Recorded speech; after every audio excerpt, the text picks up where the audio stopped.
Das Wort hat für die ECR-Fraktion Herr Van Orden. Thank you very much, Chairman. Well, too often the European Union seems more concerned with finding a role for itself, with institutional self-preservation and driving forward political integration. It tries to do too much and ends up doing little or making things worse. In fact, many of the problems, economic, political, security, are consequences of the EU's own policies. We welcome the support of other governments and sensible members of this House for the reforms sought by the British Prime Minister. The opportunity for change should be grasped enthusiastically. MEPs should be the first to recognise that the citizens of our countries do not want ever closer union. They want national governments responsible to them for their actions. They want a European Union that costs less and which spends its resources more effectively.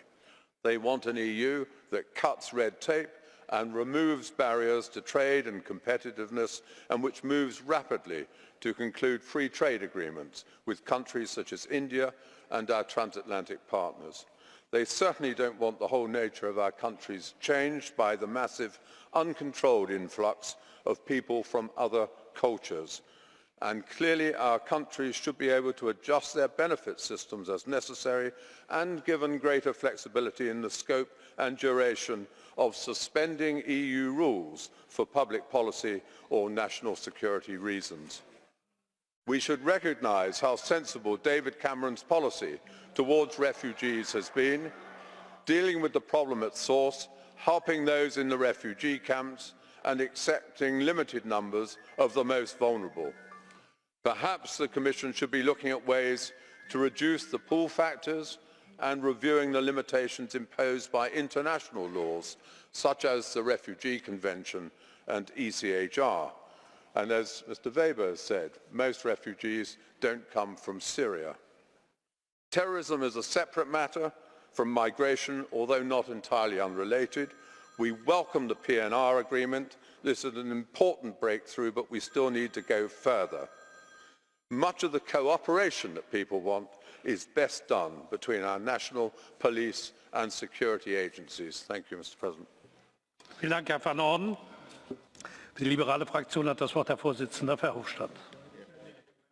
President. First of all, I have to tell you that I hesitated a little bit to participate in this debate because we repeat ourselves time and again.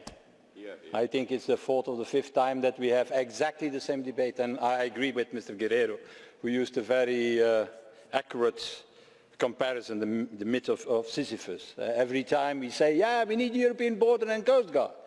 Well, it is. It's now months that the Commission has put on the table of the Council that proposal, and still we are waiting for that, while everybody knows that's the first thing to do, to register, to monitor, to secure our external borders. And when I hear then, Mr. Van Orden, that you are praising Mr. Cameron's policy on refugees, well, go, maybe with me or a number of other volunteers, to the camps in Calais and in Dunkirk, where they are living in the mud, pregnant women, children, who are not allowed to come in Britain.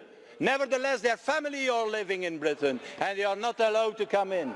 That is then the so-called open policy of a conservative government. I can tell you it's a shame when you go there and when you see in what circumstances these people have to live. Because it's easy to talk about the southern borders of Europe if you see what is happening on the western borders of Europe. And my fear is that after all, we have no longer Schengen applied in Denmark, in Sweden, in Austria, in Slovenia, in Hungary. What is happening if tomorrow Germany is doing that? That could be the end of Schengen. That could be the end of the European. Okay, that's what you want. That's what you want. You want to return to your British Empire that no longer existed. But the reality is a little bit different. The reality is that today this all is falling apart because a lack of decision by member states. It's not the European Union who has a lack of decision. It's the Council who time and again comes together. I hope every time that they're going to take decisions on European border and coast guard, on the new migration, economic migration policy, on a new asylum system, and on a relocation system, a mandatory relocation system for the refugees. And what is happening? 290 people have been relocated officially of the 160,000 proposed by the European Commission. And everybody knows that even that is theory, because in the reality there are more than 1 million people already inside the European Union and in need of a new system. So my plea to you, Mr. Tusk, is you're going to have an exceptional summit on the 18th, I think, of February on Brexit. Well, I propose a change. Do an exceptional summit on the refugee crisis. The kind of Brexit can wait until March of April.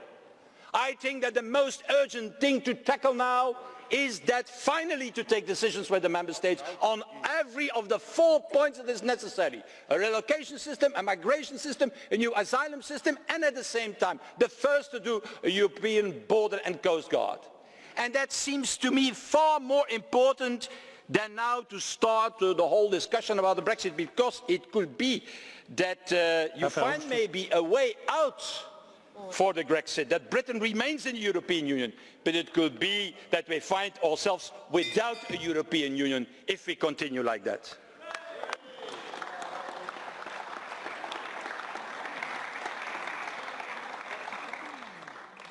So, Herr Verhofstadt, Sie haben jetzt die freie Auswahl an Fragen, die an Sie gerichtet werden. Praktisch hat sich die gesamte UKIP-Gruppe gemeldet, um Ihnen Fragen zu stellen. Ich gehe aber der Reihenfolge nach. Vor der erste, der sich gemeldet hatte, war Herr Batten. Bitte.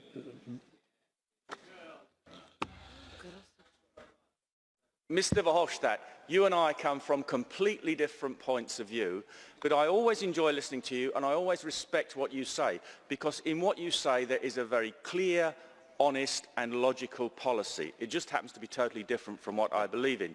You actually do believe in closer integration politically and economically. You know what the real meaning of ever closer union of the peoples of Europe means, and I respect that. The people I don't respect are the people on my own side who don't pretend to know what it means or that it isn't happening. May I ask you a question and extend you an invitation? When we have our referendum in Britain, will you please come and argue for the stay inside so that we can have an absolutely honest and clear debate? Okay. Bitte, Herr Verhofstadt. Well, I accept the invitation. I think that the first who is laughing then is Mr. Farage. He likes that, such a thing, that to have a debate about it. But you have a little bit to go further into your reasoning. How should be the state of the British economy without the internal market in the European continent? What should be the weight of the city of London if they cannot longer trade in euros, when 70 or 80% of all the trading in the city of London is done in euros? I think that Britain has to remain in Europe, and it's completely crazy to think that you can go back in history and to do it on your own. That is not working in the globalized world of tomorrow. Vielen Dank. So, das Wort hat jetzt für die EFDD-Fraktion Herr Abgeordneter Farage. Well, thank you. And I'm looking forward to Guy Verhofstadt, the Liberal Group leader, coming to the United Kingdom to take part in the Brexit debate. Your passionate defence of a United States of Europe and a European army is, I know, sincerely held, and I'm sure the Liberal Democrats will be delighted. It's now been a month. It's now been a month since the last European summit. Okay. And you know, I don't know about week being a long time in politics. There's been a sea change in that month. And I think that one event has woken people up to the folly of EU leaders, the Juncker Common Asylum Plan, the Merkel call, which led to a stampede. Those of us that have warned that unlimited numbers of people from different cultures without security checks would pose a threat to the cohesion of our societies were roundly abused for doing so. And then we came to New Year's Eve. Munich, the train station, the main station, closed down because of a terrorist threat, the intelligence coming from Syria and Iraq. The very same train station that in September people had stood at, holding up their placards, refugees welcome. That irony was not lost on me. But it's what happened, I think, in Cologne, where we saw the mob. Up to 1,000 young males in the street sexually assaulting and harassing women. It is, I think, in many ways one of the most disgraceful public order events that we've seen in modern day Europe. And yet there was an attempt by the police and the press to cover it all up, and even the suggestion from some German politicians that German young women should change their dress and their mode of behaviour in the street, which I thought was a total insult. There's even a name for these assaults. A name for these assaults in Egypt because they've now become commonplace and part of everyday life.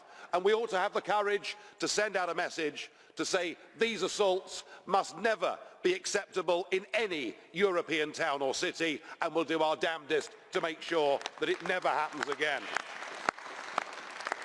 Now we go to the next European summit, and Mr Cameron's going to conclude his renegotiation. I've no doubt there'll be a compromise on the fairly minor issue of migrant benefits. I've no doubt that he will come back from that summit with a few promissory notes for the future about Britain's relationship. But what he's not going to be talking about is our ability to get back control of our borders. And the British people know that those young men in Cologne, in a few years' time, will have EU passports and be free to come to Britain. And just to give you an idea of how big the sea change has been, a Daily Telegraph commentator, Alison Pearson, who had said she was undecided on Brexit, she didn't have enough information, wrote this the other day. She said, after Cologne, the EU referendum is about nothing less than the safety and security of British women. We, the Euro clueless, need to woman up and vote for the right of our daughters and granddaughters to live as they choose and to smile in the street. No more Mrs. Don't Know, let's get the hell out. I hope 2016 is our year of deliverance.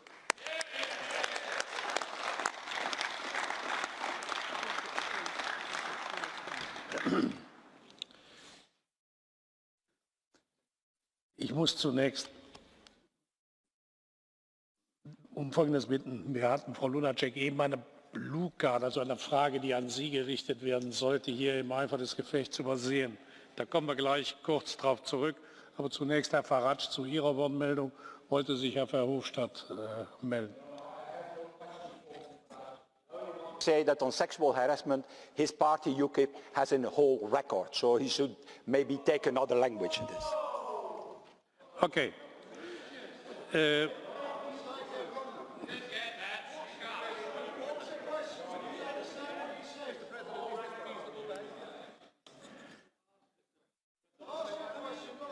So, President, is this reasonable behaviour? We've had it more than once from this gentleman. Surely we should all be equal in this chamber and treated fairly and with decency and courtesy and respect.